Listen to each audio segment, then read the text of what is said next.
আসসালামু আলাইকুম এভরিওয়ান, সবাইকে ঈদ মোবারক। ঈদের অনেক অনেক শুভেচ্ছা। আমি আমার চাঁদ রাত এবং ঈদ 2 দিনের ভ্লগ আমি একসাথে করেছি। আর আমার মনে হয় যে চাঁদ রাতের মূল মজা হচ্ছে মেহেদি দেওয়াতে। যেহেতু আমি মেয়ে মানুষ, ঘরে যারা মহিলা মানুষ থাকে সবাই কম বেশি সেদিন মেহেদি দেয়। এটাই একটা অন্যরকম আনন্দ, ঈদ উপলক্ষে মেহেদি দেওয়া। এছাড়া চাঁদ রাতের দিন রোজা ভাঙবো, রোজা ভাঙার পর সবাই শুনবো যে চাঁদ উঠেছে, ছাদে যাব, আকাশে চাঁদ দেখব। এই যে মজাটা না, এটার সাথে কোনো কিছুর আসলে তুলনা হয় না। আমি মনে করি এটাই মূল মজা, মানে চাঁদ রাতের জন্যে। এবং একটা এক্সাইটমেন্ট কাজ করবে ঈদের দিন কোথায় ঘুরতে যাব, কী খাবো, কী পরবো, নতুন জামাটা পরবো, সবাই দেখবে, গুড রিভিউ দিবে, এগুলাই আসলে আনন্দ। তো আমার অনেক এক্সপেকটেশন ছিল ওভারঅল ঈদ এবং চাঁদ রাত নিয়ে, যেটা আমার 100-এর মধ্যে আমি 30% পেয়েছি। আমি আসলে এবার কল্পনাও করিনি যে সারাটা মাস এত সুন্দর যাবে, বাট আমার শেষের দিন ঈদের দিন আমার এত খারাপ যাবে। সো কেন খারাপ গিয়েছে সেটা বলছি। তার আগে বলি, আমাকে রামিসা মেহেদি দিয়ে দিয়েছে। ও অনেক সুন্দর মেহেদি দিতে পারে। ওর মেহেদি দেওয়ার উপর আমি টোটালি ক্রাশ।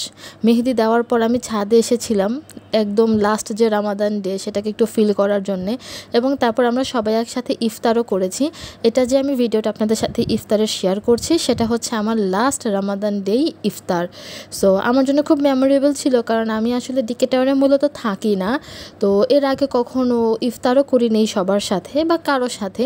তো যখন সবার সাথে ইফতার করার যে সময়টা আসে, সেটা আমার কাছে খুব ভালো লাগে। এর আগে আমি একদিন সবার সাথে ইফতার করেছিলাম, খুবই আনন্দ হয়েছে আমার, অনেক মজা পেয়েছি। এবং আবার যখন আরেকটা দিন পেলাম তাদের সাথে, আনএক্সপেক্টেড ছিল, জানতাম না সেদিন ইফতার করে যাওয়া হবে, কিন্তু যখন ইফতার করে গিয়েছে তখন আমার কাছে অনেক বেশি ভালো লেগেছে। ওই যে একটা মোমেন্ট না, যে ইফতার শেষ হয়ে যাবে, তারপর টিভিতে বলবে যে হ্যাঁ কালকে ঈদ, সবাইকে ঈদের শুভেচ্ছা, আর ওই রমজানের শেষে এলো খুশির ঈদ, এই গানটা বাজবে। তো সবার সাথে সে গানটা এনজয় করা, সে মোমেন্টগুলো শেয়ার করে নেওয়া, দ্যাট ওয়াজ সো আমেজিং। এটা অনেক বেশি মজার ছিল আমার জন্যে।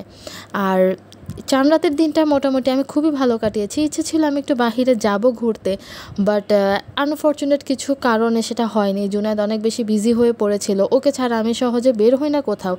বাট ঈদের দিন আমি জাস্ট ডিকে টাওয়ারে এসেছিলাম, অন্য কোথাও ঘুরতে যাওয়ার ইচ্ছে ছিল। বাট 31 তারিখে আসলে মূলত ঈদটা পড়ে। তো আমাদের বাসার একজন ভাড়াটিয়াকে না করে দেওয়ার পরেও সে খুবই ছ্যাঁচড়ামি করতেছে যে তারা বাসা ছাড়বে না। আসলে এটা তো হয় না, বাড়িওয়ালা যদি না করে দেয় সেখানে তার ভাড়াটিয়ার জোর করে থাকার কিছু নেই। এবং বাড়িওয়ালা তো কখনো ভালো ভাড়াটিয়াকে ছাড়তে চায় না। তো তাদের কিছু কাজের উপর ডিপেন্ড করে, তাদের কিছু খারাপ কাজের উপর ডিপেন্ড করে আমার বাবা মা তাদেরকে না করে দিয়েছে। কিন্তু তারা আসলে এটা নিয়ে এত বেশি ঝামেলা করেছে যে পুরো ঈদটা আমাদের নষ্ট করে দিয়েছে। কোথাও যে ঘুরতে যাব সেটা পারিনি, বাসার ভিতরে তাদের কারণে একের পর এক গ্যাঞ্জামি হচ্ছিল। তো ঈদের দিন আসলে এই জিনিসগুলো মেনে নেওয়া যায় না, তাদের উচিত হয়নি। অ্যাটলিস্ট ঈদের দিনটা তারা এরকম না করলেও পারতো। যেহেতু আরেকটা জায়গায় তোমরা বাসা নিয়ে নিয়েছো, তোমরা এখান থেকে চলে গেলেই পারো।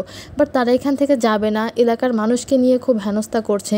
আসলে আমার মনে হয় আমাদের আশেপাশে বাড়ির যারা ছিলেন পরিচিত, তাদের ঈদটাও তারা খারাপ করেছে।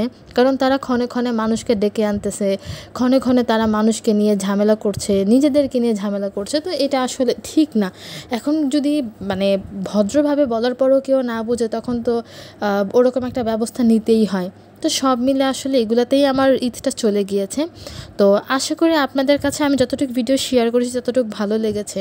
আমি যত সম্ভব যতটুকু পেরেছি শেয়ার করার চেষ্টা করেছি। আমি কোথাও ঘুরতে যাইনি আসলে ঈদের মধ্যে। ভেবেছিলাম যে ঈদের পরের দিন যাব, বাট 1 তারিখ সেদিনও অনেক বেশি গ্যাঞ্জাম ছিল বাসায়। তো ওভারঅল মিলে আমি যেতে পারিনি।